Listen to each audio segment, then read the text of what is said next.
નમસ્કાર મિત્રો, સૌ મિત્રોને મારા બાપા સીતારામ.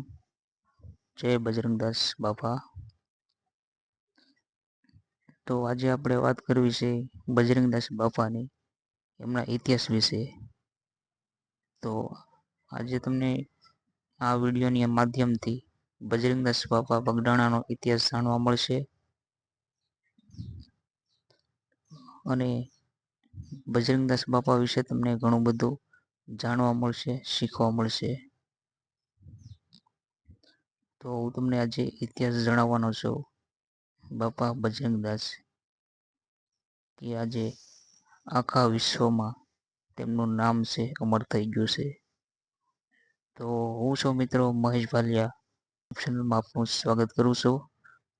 ચાલો આપણે શરૂઆત કરીએ. ગુજરાતની એક એવી પવિત્ર ભૂમિ કે જે ભૂમિમાં અનેક સંતો થઈ ગયા છે, જેમનું ખાલી નામ પણ બોલીએ તો પણ મનમાં શાંતિ થાય છે. મારે પણ આજે એક એવા જ સંતની વાત કરવી છે કે જેમને રાષ્ટ્રીય સંતનું બિરુદ મળેલ છે, જેમને ભક્તિના પંથની સાથે સાથે દેશની સેવા પણ કરેલી છે.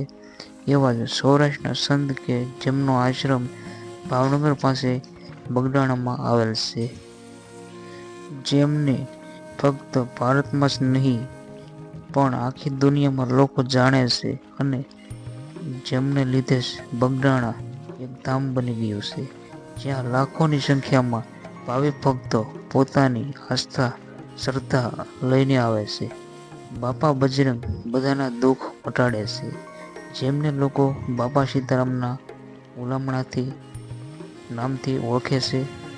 ઈસવીસન 1900 ચોક્કસ તારીખની માહિતી નથી નું વર્ષ હતું.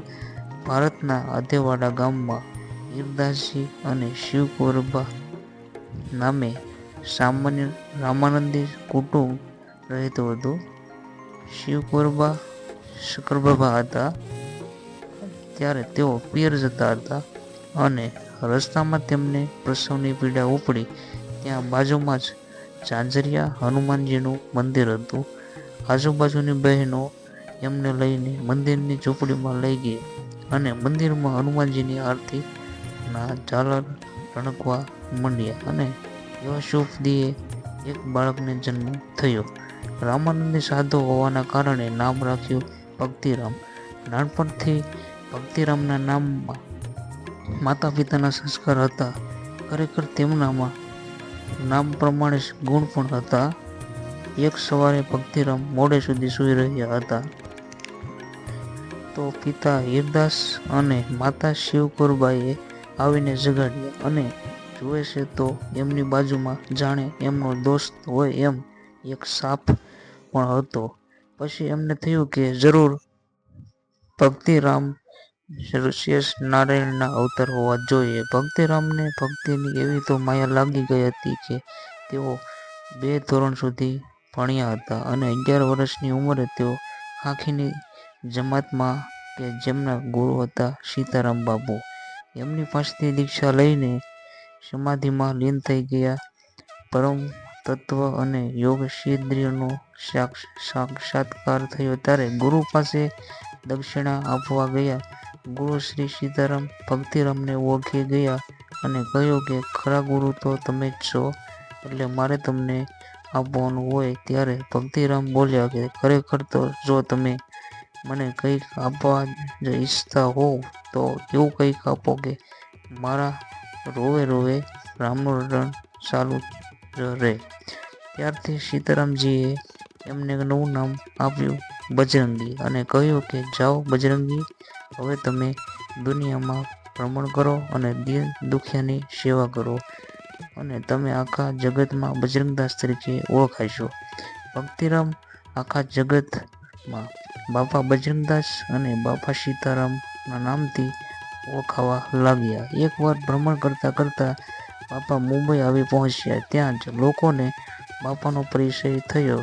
બન્યું એવું કે એને એક ગોરો અમલદાર ત્યાંથી પોતાની ગાડીમાં નીકળ્યો અને રસ્તામાં બાપા અને બીજા સેવકો પાણીની ડોલો ભરીને એક જગ્યાએ ભેગું કરતા હતા. તો ગોરો અમલદાર સંતો અને તેમની ભક્તિ વિશે ખરાબ બોલવા લાગ્યો અને કહ્યું કે જો તમે ખરેખર સંત હોય તો ચમત્કાર બતાવો. બાપા એ જ વખતે જ્યાં ઊભા હતા ત્યાં જ રોટી વાળીને બેસી ગયા અને ખાડો ખોદવા લાગ્યા અને જોતજોતામાં ત્યાં લોકોનું ટોળું આ કુતૂહલ જોવા ભેગું થઈ ગયું અને બાપાએ ખારા જળની જમીનમાંથી મીઠું પાણી કાઢ્યું.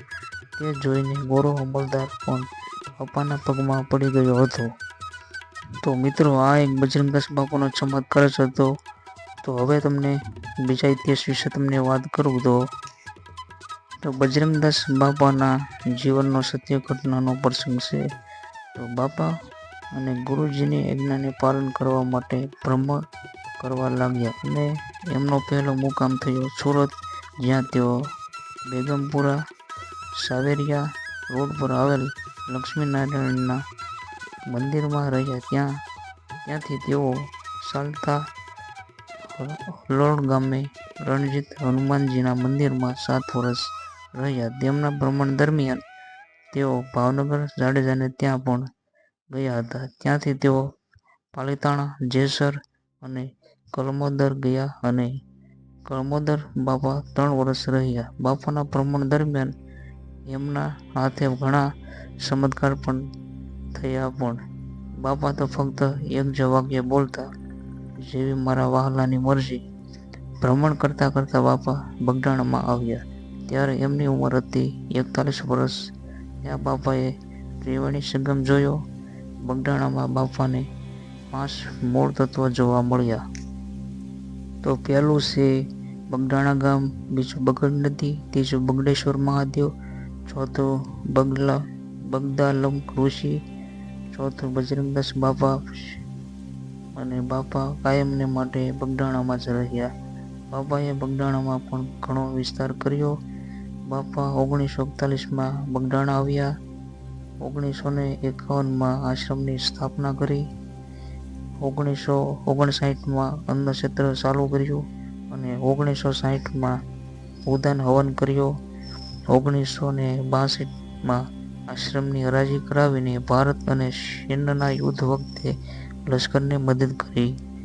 1965માં ફરીથી આશ્રમની હરાજી કરાવીને ભારત અને પાકિસ્તાનના યુદ્ધ વખતે લશ્કરને મદદ કરી.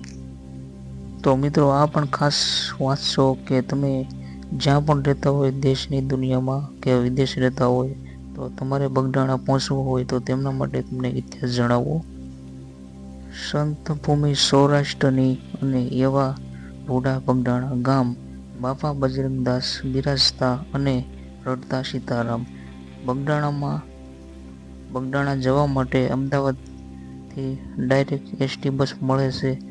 તેમજ ભાવનગર અને તળાજા વગેરે સ્થળેથી પણ બસની સગવડ છે. બગડાણા ખાતે દર વર્ષે અંદરે 2 ઉત્સવ ઉજવાય છે, જેમાં એક બજરંગદાસ બાપાની પુણ્યતિથિ જે પોષ વદ ચોથના દિવસે અને બીજો ઉત્સવ અષાઢ સુદ 15 એટલે કે ગુરુ પૂર્ણિમાના દિવસે ધામધૂમથી ઉજવાય છે. આ ઉત્સવો દરમિયાન બજરંગદાસ બાપાના લાખો શ્રદ્ધાળુ ભક્તો ઉમટી પડે છે, પણ બાપાનો કાંઈ પણ ભક્ત પ્રસાદીનો લાભ લીધા વગર પાછો ફરતો નથી.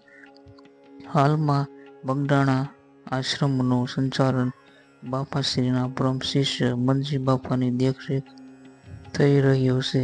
સૌ ભક્તો ત્યાં બાપાનો મહાપ્રસાદ પણ લે છે અને આ મહાપ્રસાદ રોજ આખો દિવસ ચાલુ રહે છે.